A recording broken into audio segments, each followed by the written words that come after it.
coming to you today from Dallas, Texas, week of January 30th. Market update report. Chris Madrid in the house as well. What's up, Chris? Hey, man.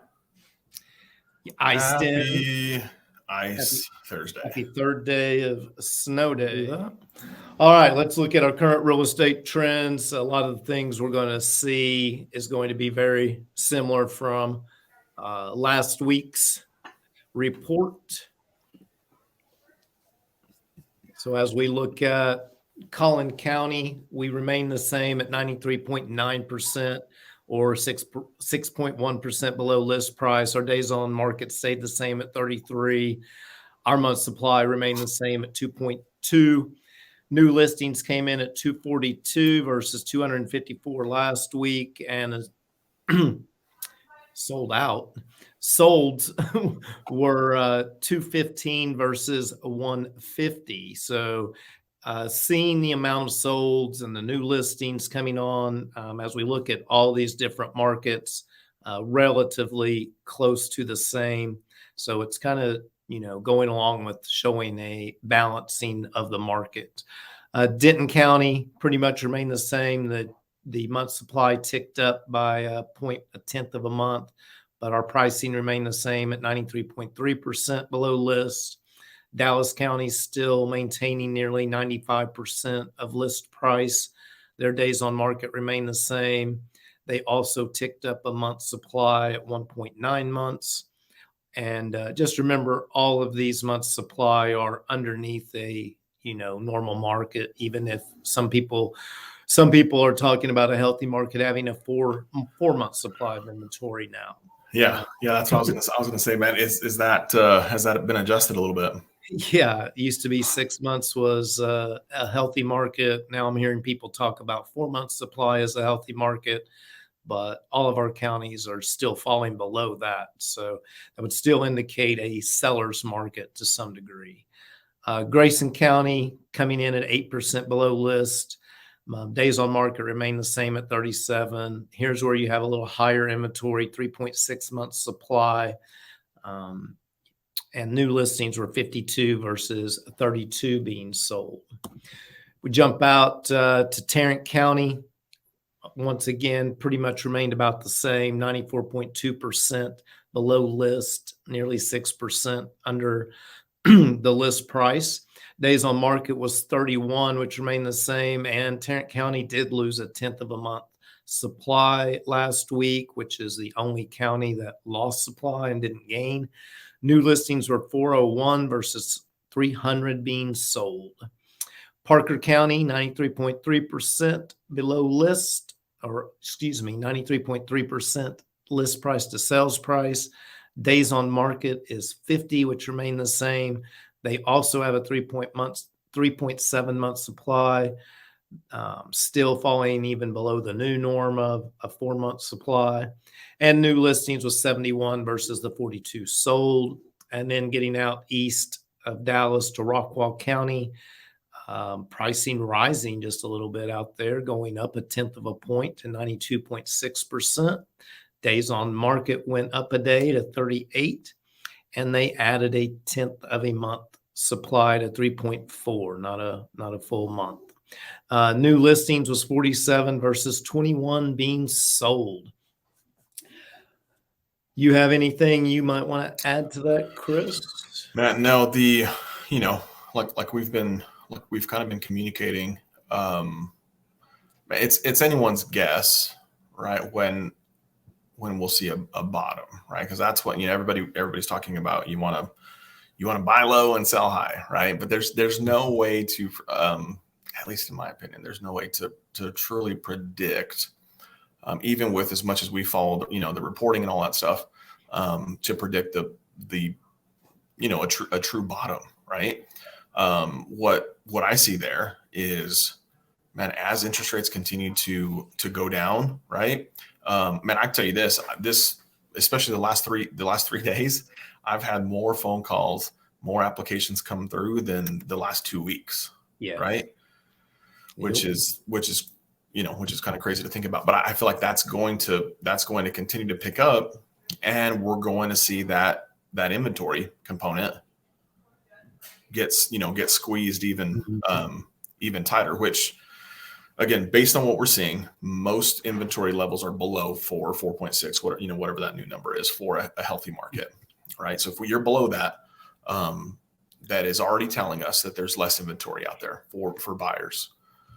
Yeah. So it's simple economics, right? If there's not enough supply for the amount of demand, that typically causes prices to go up. So, once we start to, I feel like once all of the rates get under 6, which could happen, right, in maybe the next month or two, maybe at the end of February, we'll be everything will be under 6, right? I feel like the demand is going to continue to go up, and it's going to, again, we're going to be kind of how we were last year, where it's very, less 30 days inventory. And then we're still at, I think this past, when we started doing this, at the middle of, was it the middle of summer last year, we saw Collin County average up over like 10% over list. Yeah, right? that was right. Yeah. Just a tad over 10 or right at 10% over Yeah. list. So that's, I feel like as interest rates continue to come down, we're headed back there, and there's going to be less opportunities to purchase for one, and less deals to be had, right? Yeah. At the end of the day, right, you're seeing, or a lot of those we're seeing 5, 6, 7, 8% below list. That's a deal based on where it just was last year. Yeah. So, and last week we talked about housing affordability, and I made a statement in that with interest rate going from 7 to 6, it puts 1.4 million renters into a buyer's market, and it puts like 4.3 million homeowners into the market that would be moving up or down, or so that tells me lots of competition could be coming, especially if these predictions of low to mid 5s actually happens.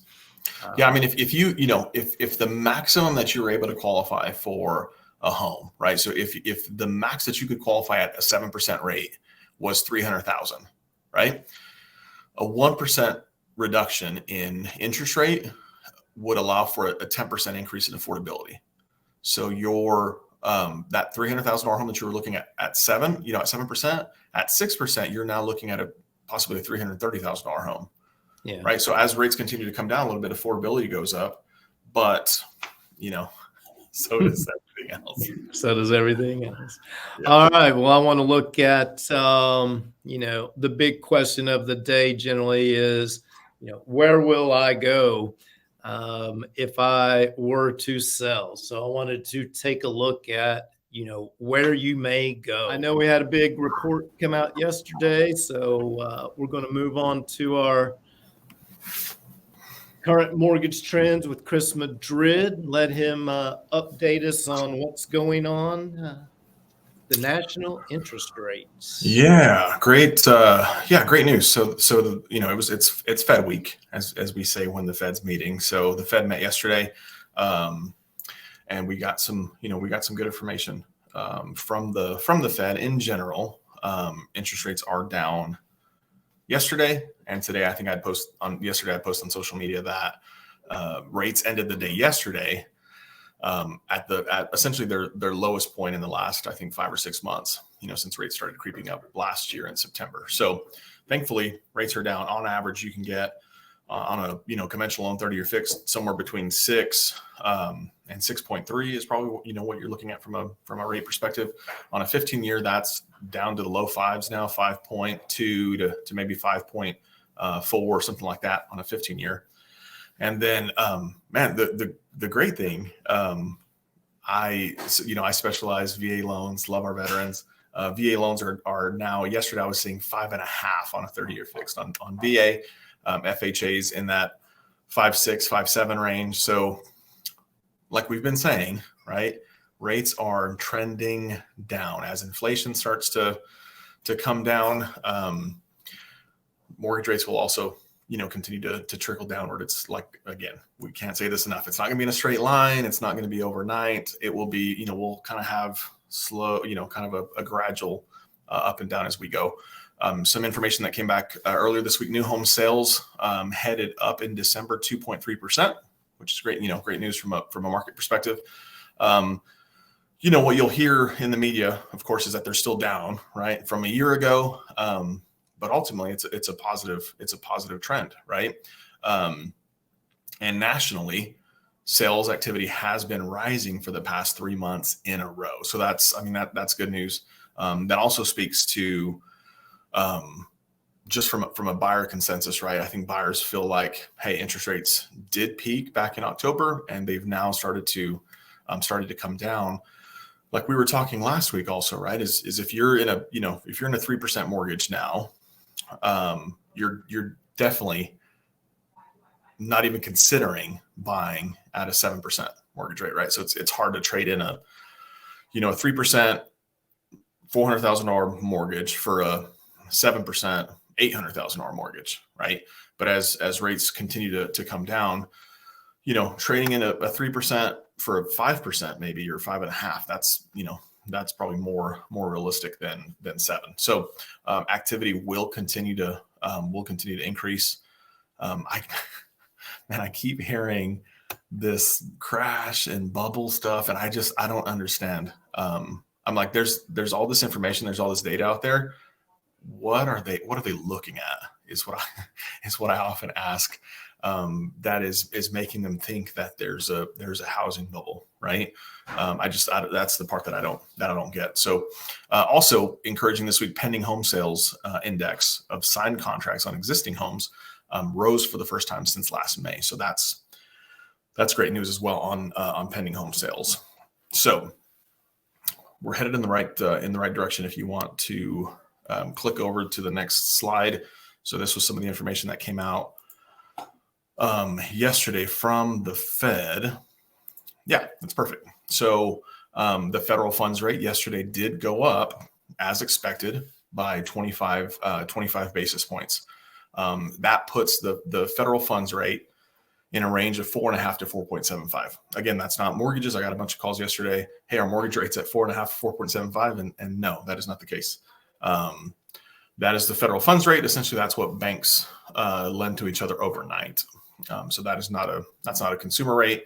That is tied to credit cards, equity products, short-term borrowing. But again, as expected, it was up. They unanimously agreed to raise the federal funds rate by 25 basis points. So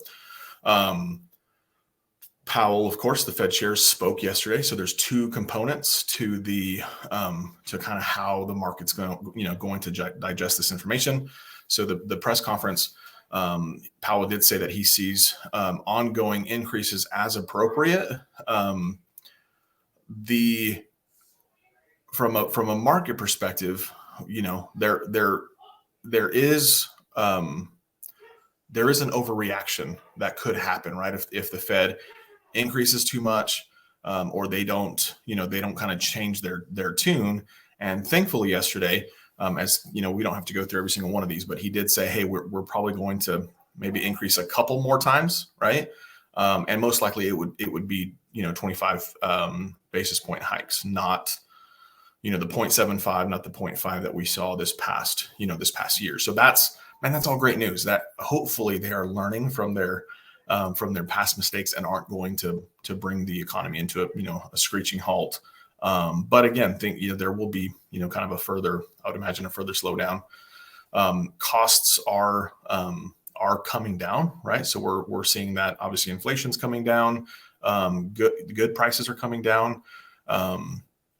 So there's all these things that are happening that are good for decreasing inflation and lowering mortgage rates. Yeah, we can jump to that real quick. Now we were testing the that 200-day moving average. You can see there's those two little lines up there. It's trending upward, which is great, but it's like we've been saying, it's just going to be it'll be kind of an up and down. We finally got above. You can see that kind of what they call a Fibonacci level there, but it's still beneath that 200-day moving average, which is going to be a tough one to push through. Huge shout out to our friends over at MBS Highway. That's where, we get a lot of this information from. And we've been watching it. We've been at it for a long time, but our friends over at MBS are the ones who provide this data and information. So very good information. So we appreciate them doing that. But yes, we're headed in the right direction. I think right now we're 101.73. Which we see a lot of changes throughout the day, but hopefully it'll continue in this trend. There's still a lot to digest over the next couple of days, but a lot of information. I believe I read, in this chart, I guess would solidify that basically rates have stabilized and had the smallest moves, I think, over the last 5 months is happening right now. Is that correct? They don't have as big of swings as they've had, I believe, since about 2021. We're probably got the most stable rates. Is that correct? Yeah, I mean, overall, I mean, I think mortgage rates have stabilized, right? I don't see us going. I had a call yesterday. A customer was like, "Hey, do you see us going back into the sevens?" And I honestly don't see that. I feel like we're headed down. I also feel like the new norm of what low mortgage rates is going to be, is going to be like, maybe 4.8 to about 5.2. I think that's going to be the new norm of mortgage rates. And that could be in 6 months. It could be in 12 months. It could be in 24 months. Right. But from a going up, as far as mortgage rates are concerned, I think we have peaked and we're now kind of heading down. So obviously where you're going to go is either going to be into the new construction arena, or you're going to jump into the existing construction previously owned territory. So let's look at some of the benefits of new construction. So first of all, with new construction, you generally can, kind of focus in on your dream home. It allows you to go out, pick the neighborhoods you definitely want to live in, allows you to pick the schools that your child will go to, allows you the new and updated materials that are being used, things of that nature. The second benefit of new construction right now, especially, is you can get a lot of closing cost assistance. Many of the builders trying to get rid of inventory because it is a cash flow business. They can't get more cash from the bank until they move what they have either on the ground or in the books. They can't get more money to start new phases. So right now, builders are offering $20,000-$25,000 of closing cost assistance. That generally is to help you buy down your rate, help with closing costs and things of that nature. It's generally not a price reduction on the house. But if you are somebody that could use some assistance in the closing process financially, new construction is one way to look. And we'll talk about, some opportunities in the existing arena as well. Next thing is, with new construction, you get peace of mind. You can first, you've got the city doing inspections. You've got the builder and their third parties doing inspections. You can hire a third party inspector. But then also, once this home is complete, you're going to get a 1-2-10 warranty from the builder, which is going to give you full coverage for 1 full year. Toward the end of that full year, you're going to send a report to the builder of any and all things, defects, cosmetic structure, whatever you may have found, and they're going to come in and they're going to fix all of those things in the first year. You're going to get 2 years on all the electrical, plumbing, those types of things. And then you're going to get a 10-year warranty on the foundation and the structure of that home. So you can get a peace of mind whenever you're looking into new construction, you're generally able to go out through all the different phases, keep an eye on it, those types of things. And then lastly, a big benefit of new construction, especially today, is energy savings. You can not only save on your utility bills because the homes are just built more energy efficient with the appliances, the way they are sealed up. They're actually having to pump fresh air into the new homes these days because they are airlocked so tight. Also, a lot of new construction is going to be green energy. So it's going to be more environmentally friendly. And then you're also going to leave a smaller carbon footprint with new construction with the different types of materials and things that they're using. So these are some of the many benefits. I can see Chris smiling because he's a big tree hugger.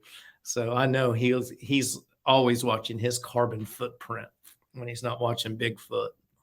So benefits of existing homes. First of all, you have a lot more choices of floor plans. If you go out to new construction, you're probably going to have a choice of a couple different floor plans. But when you enter the existing home market, you're going to have homes that range all the way from the 1900s all the way up to 2022, 2023. Well, 2022, I guess, would be an existing home. So, but you've got different styles, more floor plans, options to look at. It could be a traditional, modern homes, things of that. Also, you can get the charm of the age of a home. Some people like the charm of an older home. Maybe you're a Tudor lover. Maybe you're a historic home lover. Some of these things allow you, if you're looking at existing homes, you can take a pick of what type of home you would like. Instant curb appeal. Whenever you're looking at existing homes, you have instant curb appeal. Generally, the neighborhood is already developed. Trees have grown. Sidewalks are busy with neighbors and not workers, and dump trucks and cement trucks. Maybe you are somebody that wants a pool and you don't want to wait 8 months on your house and then a year to have the pool built. So if you're looking at existing homes, one benefit is that you can possibly get you a pool automatically. And then last is it could be a quick move. If you need to move quick, you're most likely going to have to look into existing homes, as it's taking 6 to 8 months to get new construction on the ground right now.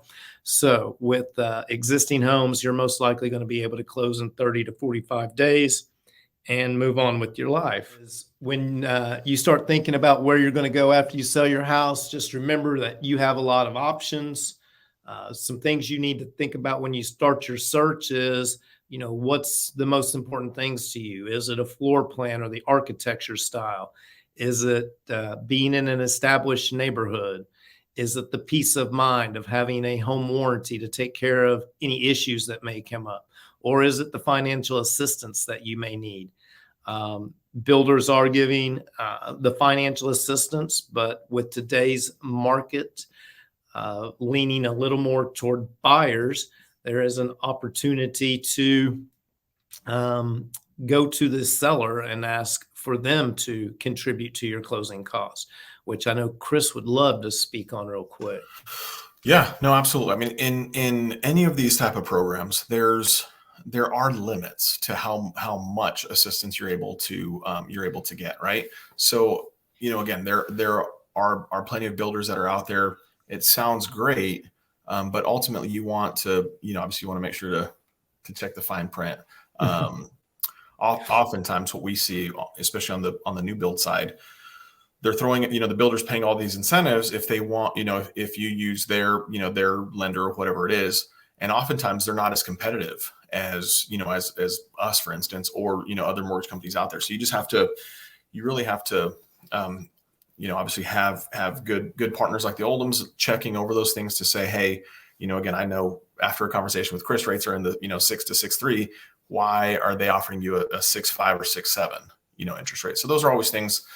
Don't get caught up in the in the amount, look at all of it, right? Because there's, oftentimes if you're getting a 0.5% higher interest rate, I mean, that's, you're making up $10,000 in a year or two, right? So that all those differences. So that's, that's where having somebody, having a team in your corner that can look at all that stuff for you, is a massive benefit. Because again, I know, one of the things that I hear often as well is like, oh, well, the sales agent told me that I don't need a real estate agent. And I'm gonna get the benefit of, of that 3% commission or whatever it is. And that is not the case, right? They've already built in the 3% that they're going to pay to a real estate agent in their profit margin, in the sales price of the home. Same thing with these closing costs that they're supposedly giving. It's been built into the price, right? So there's not, I promise these builders out there are not out there to just give away thousands of dollars, right? It's already built into the price as far as what you're paying for it. So, just make sure you're looking at all of the aspects of it, not just that one component.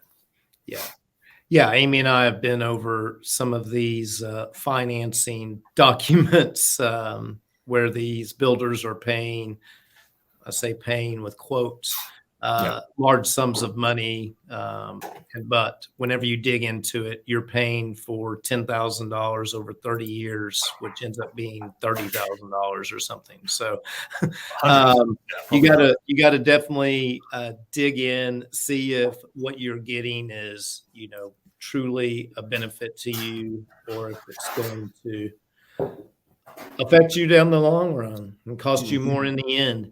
So there is a ton of real estate news floating around these days. If you want that real scoop, get in touch with Chris Madrid or myself. The other morning, I was speaking of news floating around. I was reading, an article from yahoo.com, and it said, housing markets getting ready for historical yada, yada, yada. So I opened up the article, and it had nothing to do with the housing market. It had everything to do with real estate agents possibly losing the buyer side of the transaction. That's what the whole article was about. It was about supposedly the federal government is trying to eliminate sellers having to pay the buyer commission. So that's the way it is in many European countries. You don't have representation on the buyer side. It's kind of buyer beware, which, leads me to believe that's something we probably won't go to because we are generally looking out for the consumer in our country. It's part of what our capitalist system is built on. So anyway, but just further proof that the headline doesn't always have to do with what's written in the story. This was literally an interview with one of the $1 million listing dudes out in LA, and it had nothing to do with home values, home prices. It had nothing to do with an oversupply of inventory and not enough buyers to cause a housing crash. But the whole article was talking about the talk of taking away buyer's agents' commissions paid by the seller. So pay attention. If you read a headline, maybe open it up and read and see what the actual story is and see if it has anything to do with real estate or if it's just clickbait. Yeah, that's the crazy thing. The crazy thing about that, right? And we don't want to keep beating beating the dead horse here, but that sounds like, hey, I'm gonna go. I need a surgery. I have a surgical procedure I'm going to do.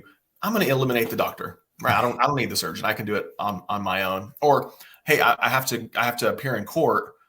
I'm just going to go appear on my own. Right? You can represent yourself. You don't need an attorney. Yeah. Which happens, but typically the outcome is not the outcome. That is so.